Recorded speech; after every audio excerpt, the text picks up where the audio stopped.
¿Sabías que los postulados de Koch nos ayudan a determinar la etiología de una enfermedad?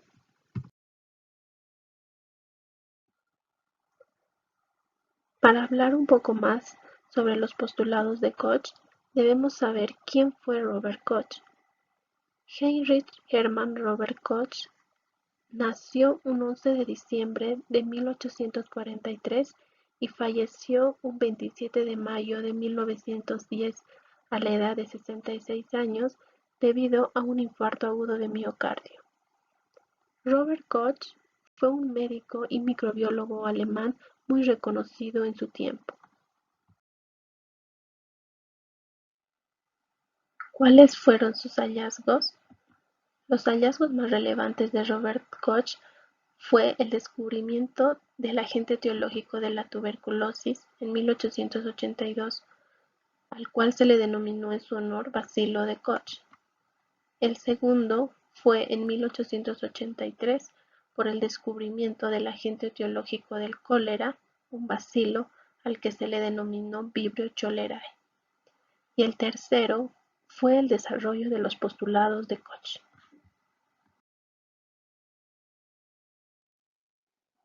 Robert Koch recibió el Premio Nobel de Medicina y Fisiología en mayo de 1905 por sus investigaciones con la tuberculosis, y por todos sus hallazgos es considerado fundador de la bacteriología. ¿Qué es lo que hizo? Una vez que se descubrió los microorganismos, se sospechaba que estos eran los responsables de las enfermedades, pero faltaban las pruebas que confirmaban esta teoría.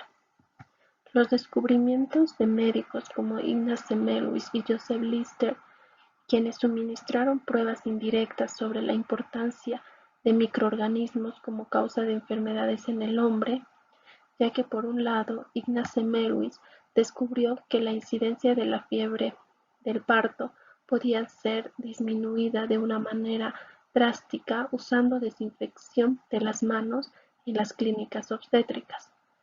Y por otro lado, Joseph Lister desarrolló mediante calor la práctica quirúrgica de la asepsia y la antisepsia, mejorando de manera notable la situación postoperatoria de los pacientes. Sin embargo, a pesar de esos eventos, la teoría microbiana de las enfermedades infecciosas no fue claramente concebida y experimentalmente aprobada, hasta los trabajos de Robert Koch, quien fue el primero en demostrar de manera definitiva que mediante experimentos científicos que una enfermedad específica fue causada por un microorganismo específico.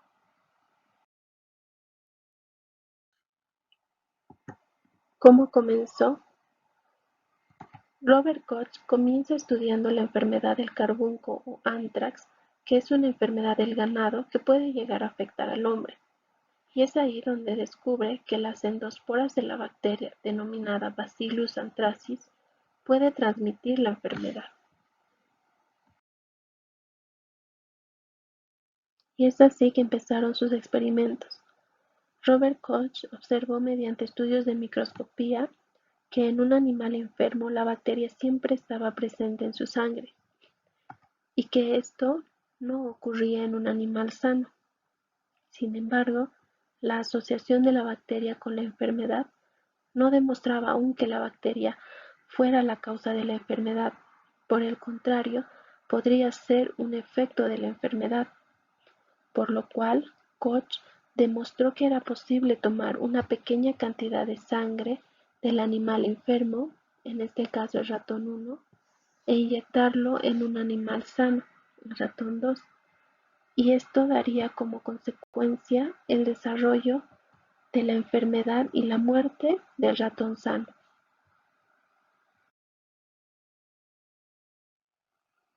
E incluso demostró que tomando la sangre del ratón 2, que al inicio era sano, e inyectándola a un tercer animal, este sufriría los mismos síntomas y muerte por la enfermedad.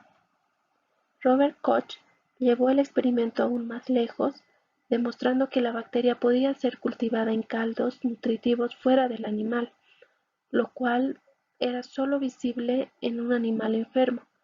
Además, también observó que incluso después de varias siembras de cultivo, la bacteria seguía siendo capaz de causar la enfermedad al inocularla a un animal sano.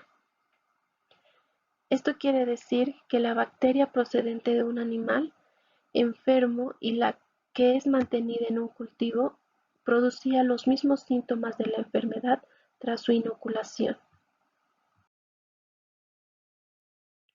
Y es así que, basándose en este y en otros experimentos, Robert Koch formuló los siguientes criterios, conocidos en la actualidad como los postulados de Koch, con la finalidad de demostrar que un tipo concreto de microorganismo es el agente etiológico de una enfermedad específica.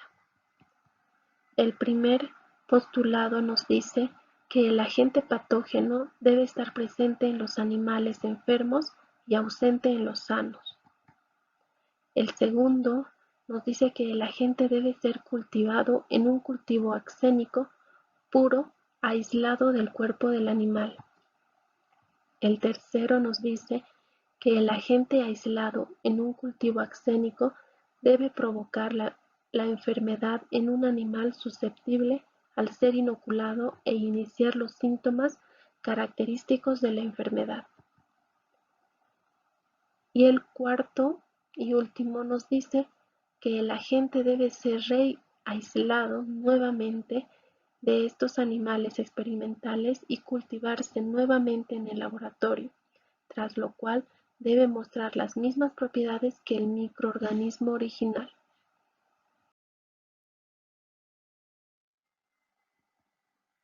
¿Qué es lo que lograron los postulados de Koch? Lograron demostrar a través de estos la etiología microbiológica de muchas enfermedades infecciosas. Impulsó el desarrollo de la microbiología, haciendo hincapié en la importancia de la utilización de los cultivos en los laboratorios, y así crear una base de la microbiología e infectología moderna.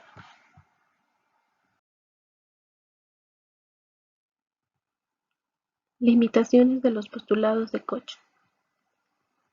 Es importante aclarar que los postulados de Koch no siempre son aplicables a todas las bacterias patógenas, y que estos pueden no ser aplicables a los virus, hongos o parásitos.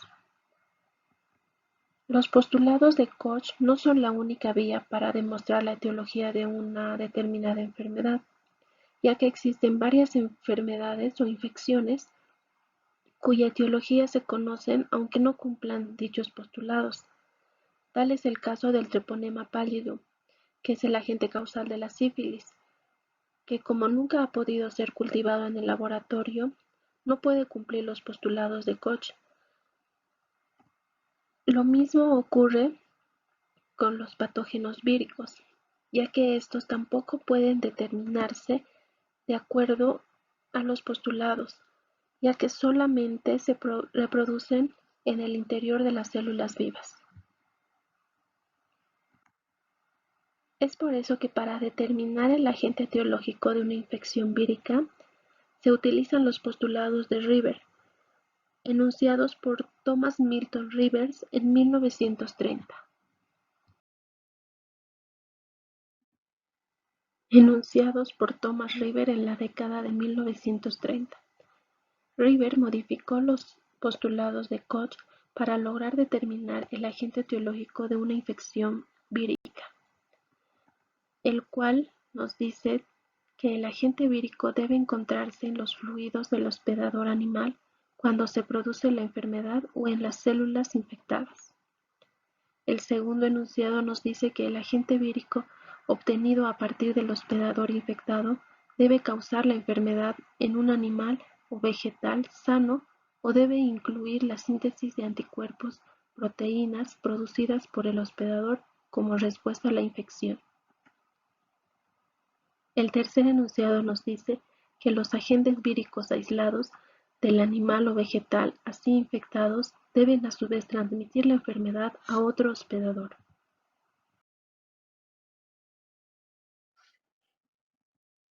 ¿Cómo lo relacionamos con el COVID-19?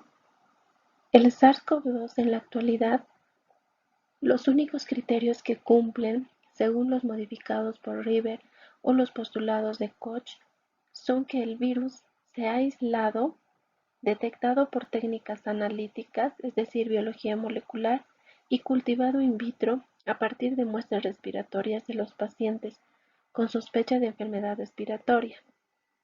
Sin embargo, todavía no se dispone de ningún animal que permite cumplir el resto de los criterios, como son el demostrar la capacidad de este nuevo coronavirus para infectar animales y provocarles la misma enfermedad. Tampoco el de reaislar el virus de los animales infectados experimentalmente, y mucho menos demostrar una respuesta inmune frente al mismo. A pesar de ello, las evidencias virológicas, clínicas y sobre todo epidemiológicas parecen indicar con cierta seguridad que el SARS-CoV-2 es el agente etiológico de la epidemia de infección respiratoria aguda del sudeste asiático. Sin embargo, las investigaciones todavía continúan.